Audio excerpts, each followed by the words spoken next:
GSWS సేవలో joint LPM నంబర్లు విభజించిన మరియు రిజిస్ట్రేషన్లు మరియు మొటేషన్లకు వీలు కల్పిస్తూ ఆన్లైన్ సబ్ డివిజన్ సౌకర్యాన్ని ప్రవేశపెట్టమైంది అధ్యక్ష. ప్రభుత్వం జనవరి 1, 2025 నుంచి 6 నెలల పాటు ఉచితంగా వారి యొక్క భూములు విభజించుకునే విధంగా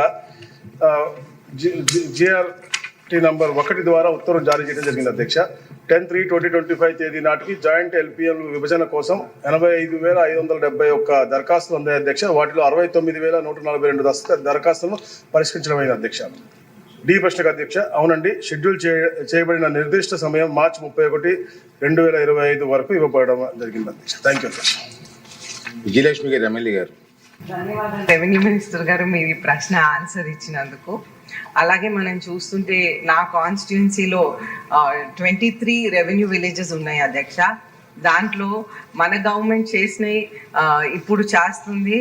ఓకే, అక్కడ కొద్దిగా అన్ని సరిహద్దులు సరిచేస్తున్నారు, ప్రయత్నం అట్లీస్ట్ జరుగుతుంది అధ్యక్ష.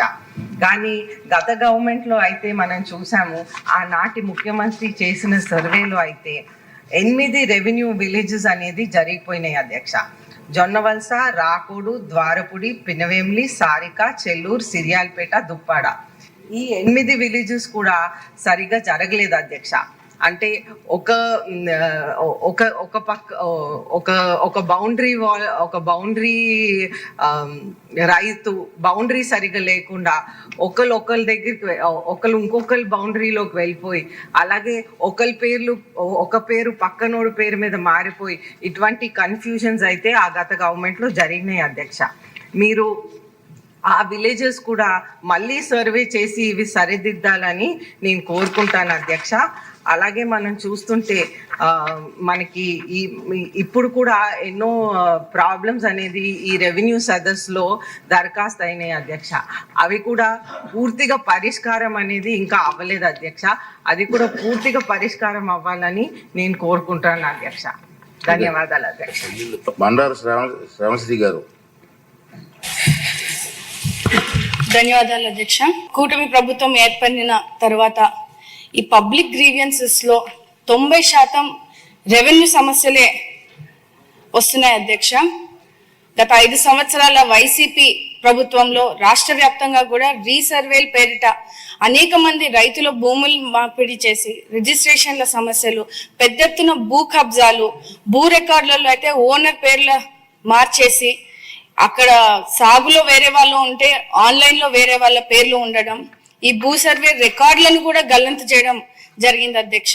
ప్రత్యేకించి మ్యూటేషన్లు నిలిచిపోయి వారసత్వ భూములు ఉన్న వారు ఇబ్బందులు ఎదుర్కొంటున్నారని మీ ద్వారా మంత్రివర్యులకు తెలియజేస్తూ, అలాగే ఈ భూ విస్తీర్ణను కూడా తగ్గించి హద్దులు మార్చేసి భూ కబ్జా పత్రాలను మార్చేసి బ్యాంకు రుణాలు రాలేక రిజిస్ట్రేషన్స్ ఆగిపోయి, అలాగే ఎంతోమంది రైతులు ప్రజలు ఇబ్బంది పడే పరిస్థితిని ఈరోజు మా నియోజకవర్గంలో చూస్తూ ఉన్నాం అధ్యక్ష.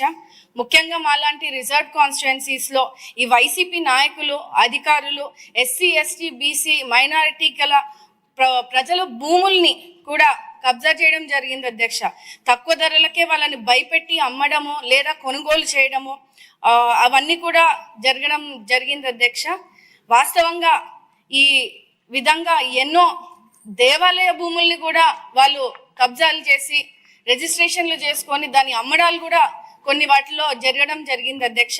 మీ ద్వారా మంత్రివర్యులను వీళ్ళపై చర్యలు తీసుకుంటారా లేదా అని కూడా అడుగుతా ఉన్నాను అధ్యక్ష. ముఖ్యంగా 2019-24లో జరిగినటువంటి రీసర్వేలు అన్నట్టు కూడా తిరిగి రీసర్వే చేయించాలని కూడా మీ ద్వారా మంత్రివర్యులను కోరుతున్నాను అధ్యక్ష. గత 5 ఏళ్ల వైసీపీ ప్రభుత్వంలో భూ సర్వేల పేరిట పరిష్కారం చేయకపోగా కొత్త సమస్యలను కూడా పుట్టించడం జరిగింది అధ్యక్ష. ముఖ్యంగా మా నియోజకవర్గంలో చిన్న ఎగ్జాంపుల్ అధ్యక్ష, ఒక రైతు మ్యూటేషన్ జరగక అధికారుల చుట్టూ తిరిగి ఆఖరికి ఆరోగ్యం బాగాలేకపోతే ఆ డబ్బులు లేక ఆ భూమిని కూడా అమ్ముకోలేని పరిస్థితి లేదా బ్యాంక్ లోన్ కూడా తెచ్చుకోలేని పరిస్థితి వల్ల ఆత్మహత్యాన్ని కూడా పాల్పడ్డము మనము ఇప్పుడు చూస్తున్నాం అధ్యక్ష. దయచేసి మీ ద్వారా ఈ సర్వే విలేజ్ ఆఫీసర్ల పైన కూడా విచారణ వేసి వాళ్ళపై చట్టపరమైన చర్యలు కూడా మీ ద్వారా తీసుకోవాలని రెవెన్యూ అధికారులు వీళ్ళపైన మనము ఖచ్చితంగా దీన్ని పర్సనల్గా తీసుకొని ఈ రైతులు ఏదైతే పేద రైతులు ఇబ్బంది పడ్డారో మీ ద్వారా మంత్రివర్యులు చర్యలు తీసుకోవాలని తెలియజేస్తున్నాను. శిరీషాదేవి గారు.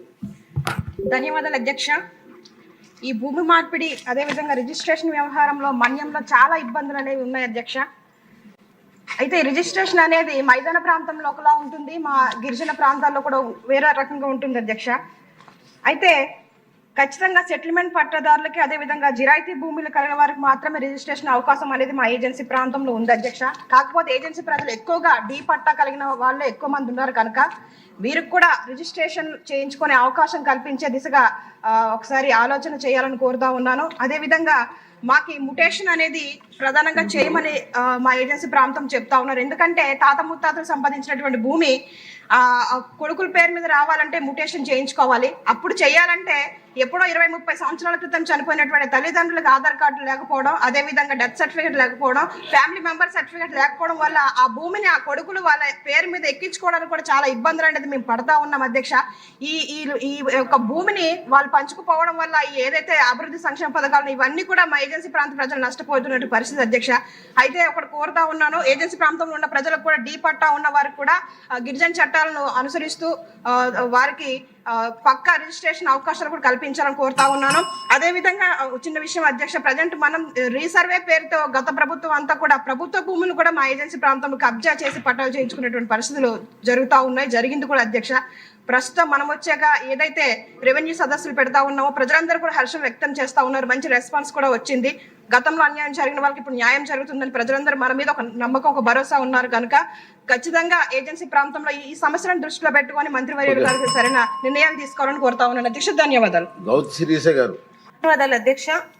గత ప్రభుత్వంలో జరిగిన అతిపెద్ద స్కామ్ అధ్యక్ష ఈరోజు ప్రభుత్వ భూముల కబ్జా. ముఖ్యంగా ఈరోజు శాసనసభ్యులమైన మాకు వచ్చే వినతి పత్రాల్లో 70% ఈ భూముల గురించి సంబంధించింది అధ్యక్ష. అలాగే జగన్ రెడ్డి హయాంలో పెద్ద ఎత్తున భూ కబ్జాలు, భూ రికార్డుల యజమానుల పేర్లు తారుమారవడం, వీటన్నిటిని గమనించి మన కూటమి ప్రభుత్వం రాగానే ఈ భూ సమస్యల పరిష్కారం దిశగా దృష్టి సారించి రెవెన్యూ సదస్సులకు నాంది పలికింది అధ్యక్ష. అయితే శాసనసభ్యురాలుగా ఈ రెవెన్యూ సదస్సుకు వెళ్ళినప్పుడు అక్కడ మాతో ఉన్న అధికారులు ఒక ప్రాక్టికల్ ప్రాబ్లం చెప్పగలిగారు అధ్యక్ష. ఈరోజు ఇక్కడ గవర్నమెంట్ భూముల మీద ఏదైతే ప్రైవేట్ వ్యక్తులు కబ్జాలు చేశారో వాటి మీద చిన్న చిన్న ఆక్రమణలు చేసి చిన్న చిన్న కట్టడాలు కట్టారు అధ్యక్ష. వాటికి మనం వాళ్ళకి నోటీస్ ఇవ్వకుండా వాళ్ళని రిమూవ్ చేయలేము అధ్యక్ష. నోటీస్ ఇచ్చినప్పుడు వాళ్ళు డైరెక్ట్గా కోర్టుకు వెళ్ళి కోర్టు దగ్గర నుంచి స్టే తెచ్చుకుంటున్నారు అధ్యక్ష. ఈ విధంగా స్టేలు ఇవ్వడం వల్ల అధికారులు మారిపోతున్నారు కానీ ఆ స్టేలు మళ్ళీ నార్మల్సీకి రావట్లేదు అధ్యక్ష. దయచేసి మీ ద్వారా రెవెన్యూ మంత్రి గారికి విన్నవించడం ఏంటంటే దయచేసి కోర్టులు కూడా ఈ ప్రభుత్వ భూముల మీద ఈ స్టేలు ఇచ్చినప్పుడు కొంచెం ఆలోచించేలాగా మన ప్రభుత్వం తరఫు నుంచి వాళ్ళకి మనం మెసేజ్ పెట్టకపోతే అధ్యక్ష కొన్ని కోట్ల విలువైన ప్రభుత్వ భూములు ఇలాగే కోర్టు రికార్డులోనే ఉండిపోయి వాటి మీద ఎటువంటి సమస్యకి పరిష్కారం ముందుకు వెళ్ళట్లేదు అధ్యక్ష. ధన్యవాదాలు అధ్యక్ష. ప్రశాంత్ రెడ్డి గారు. థ్యాంక్ యూ అధ్యక్ష. గౌరవ సభ్యులు అదితి గారు, బండారు శ్రావణి గారు అని అడిగినే అడుగుతున్నారు, అది కూడా చూసుకోవాలి, మీరు కొద్దిగా చూసుకోకుండా చెప్పాలి. గౌత్ శిరీష్ గారు అందరు కూడా అంటే ఈ రాష్ట్రంలో యాక్చువల్గా ఉన్నటువంటి పరిస్థితి అధ్యక్ష. ఎందుకంటే అధ్యక్ష గత పరిపాలకులు అధ్యక్ష ఏదైతే మనుషులు ఎమోషన్ దెబ్బతినే విధంగా వారి యొక్క ఆలోచనలు కూడా పరిగణన తీసుకోకుండా రీసర్వే అని చెప్పేసి అంటే ఏదైతే మంచి కాన్సెప్ట్ అధ్యక్ష డిజిటల్ చేయాలని చెప్పేసి కేంద్ర ప్రభుత్వం సపోర్ట్ చేస్తున్నటువంటి పూర్తి 100% సపోర్ట్ చేసినటువంటి కార్యక్రమం అధ్యక్ష. కానీ వీళ్ళు స్వార్థంతో దోచుకోవాలి, పేదల్ని ఇబ్బంది పెట్టాలి, ఏదైతే గ్రామ కంఠాలు ఉన్నాయో లేదా గ్రామంలో సర్ప్లస్ ల్యాండ్స్ ఉన్నాయో అవన్నీ కూడా వారి అనువాయిల పేరు రాసుకోవాలని చెప్పే దురాలోచనతో ఈ గత రీసర్వే చేశారు అధ్యక్ష. గతంలో 6,688 గ్రామాల్లో చేశారు అధ్యక్ష. ఆ 6,688 గ్రామాల్లో అధ్యక్ష నాకు దాదాపుగా 2,79,712 అర్జీలు వచ్చినాయి అధ్యక్ష. అంటే మేము ఏదైతే గ్రామ సభలు నిర్మించాము, ఎందుకంటే మన ప్రభుత్వం వచ్చిన తర్వాత అధ్యక్ష పెద్దలు చెప్పినట్టుగా 100-70-80% రెవెన్యూ సమస్యలు వస్తూ ఉన్నాయి కాబట్టి తప్పకుండా ఇటు పరిష్కరించాలని చెప్పేసి గౌరవ ముఖ్యమంత్రి గారు స్పెషల్ డ్రైవ్గా తీసుకుని ముందుకెళ్ళమని చెప్పారు అధ్యక్ష. దాంట్లో భాగంగానే రీసర్వేకి గ్రామ సభలు పెట్టాము అధ్యక్ష. ప్రతి ఒక్క రీసర్వే జరిగిన గ్రామంలో ఈ సభలో ఏర్పాటు చేసిన అధ్యక్ష. అవన్నీ కూడా అంటే దాదాపుగా 98% అధ్యక్ష. ఎందుకంటే 2,74,327 అర్జీలు మేము రిడ్రెస్ చేసి వారికి అందరి దగ్గర కూడా అంటే మేము సాటిస్ఫై అయ్యాము అని చెప్పి లెటర్ తీసుకునే దాకా కూడా మా క్షేత్ర స్థాయిలో మా అధికారులు వెళ్ళి ఆ గ్రామాల్లో గ్రామ సభలు పెట్టి పరిష్కరించారు అధ్యక్ష. అధ్యక్ష ముఖ్యంగా చెప్పిన విషయం అధ్యక్ష, జాయింట్ ఎల్పిఎంల అధ్యక్ష, ఒకే ఎల్పిఎంలో ఎక్కువ మంది యజమానులు ఉంటే అధ్యక్ష ఈ యొక్క ప్రాబ్లం వచ్చింది అధ్యక్ష. అందుకనే దీన్ని పరిగణన తీసుకుని ఏదైతే మేము రెవెన్యూ సదస్సులు పెట్టామో అలాగే రీసర్వే గ్రామ సభలు పెట్టామో వీటిలో వచ్చినటువంటి సమస్యలు చూసుకుని ఇవన్నీ విడగొట్టే విధంగా ఏదైతే 1/1/2025 నుంచి 6 నెలల పాటు ఫీజు మినహాయింపుతో పాటు కూడా సిటిజన్ సర్వీసులను ప్రవేశపెట్టాం అధ్యక్ష. దాంట్లో కూడా మేము చెప్పినట్టుగా 85,571 దరఖాస్తులు వస్తే అధ్యక్ష 69 సాల్వ్ చేసిన పరిస్థితి అధ్యక్ష. అధ్యక్ష ఒక యూనిక్ నంబర్ ఉంటుంది అధ్యక్ష, 14 అంకెల యూనిక్ ల్యాండ్ ఐడెంటిఫికేషన్ నంబర్ అనేది. అది కూడా ఎందుకంటే చాలా పారదర్శకంగా చేయాలి, రైతులకు ఇబ్బంది ఉండకూడదని చెప్పేసి గౌరవ ముఖ్యమంత్రి గారు పదే చెప్తా ఉన్నారు. కాబట్టి మేము ఏదైతే 21 లక్షల అకౌంట్స్ కొత్త పాస్బుక్ ఇస్తానో దాంట్లో కూడా ఈ యొక్క యూనిక్ పాస్వర్డ్ నంబర్ పెట్టి మ్యాప్ కూడా అంటే ఈ దేశంలో ఏ రాష్ట్రంలో లేని విధంగా పూర్తి మ్యాప్ కూడా వచ్చే విధంగా బౌండరీస్ మొత్తం అంతా వచ్చే విధంగా పెట్టి క్యూఆర్ కోడ్ పెట్టి అధ్యక్ష, ఎక్కడైనా జీపీఎస్ సిస్టమ్ ఏదైనా రైతు ఆ క్యూఆర్ కోడ్ తీసుకుని డైరెక్ట్గా తన భూమికి వెళ్ళే విధంగా కూడా దాన్ని కూడా ఇంటిగ్రేట్ చేసి ఇస్తా ఉన్నాం అధ్యక్ష.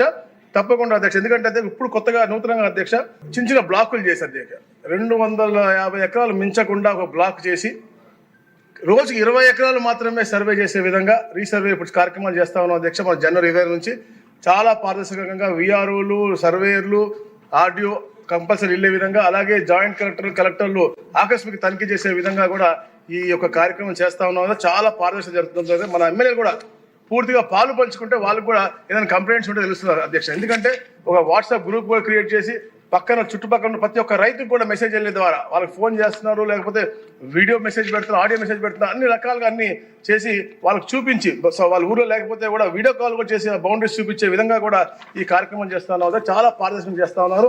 గౌరవ మన ఎమ్మెల్యే గారు గోపాలపురం ఎమ్మెల్యే గారు కూడా ఒక సమస్య ఇట్లా చెప్పారు అధ్యక్ష, కుర్కురి అనే విలేజ్ గురించి అధ్యక్ష. దాన్ని కూడా తప్పకుండా ఎందుకంటే పూర్తి గ్రామం మేము సర్వే చేయలేము కాబట్టి మెయింటెనెన్స్ ఎక్కడెక్కడ సమస్యలు ఉన్నాయో పూర్తి గ్రామానికి కూడా మేము ఆ పరిష్కారం దిశగా ముందుకెళ్తా ఉన్నాం. అంత పారదర్శకంగా చేస్తాను అధ్యక్ష. తప్పకుండా ఎవరైతే భూ హక్కులు ఉన్న యజమానులకి న్యాయం చేయాలని తప్పనితోనే ఈ ప్రభుత్వం పనిచేస్తా ఉంది అధ్యక్ష. అలాగే సోదరి శిరీష్ గారు చెప్పారు ఏజెన్సీ ప్రాంతాల్లో ఉన్న ఇబ్బంది గురించి అధ్యక్ష. ఐఏఎస్ ఆఫీసర్స్ మనకి సబ్ కలెక్టర్ ప్రత్యేక శ్రద్ధతో అధ్యక్ష అక్కడ స్పెషల్ డ్రైవ్ కూడా తప్పకుండా చేస్తాం అధ్యక్ష. అలాగే free hold properties DKT properties గురించి అడిగారు అధ్యక్ష. అవన్నీ కూడా ఎందుకంటే దాని మీద కూడా పెద్ద స్కామ్ జరిగింది అధ్యక్ష.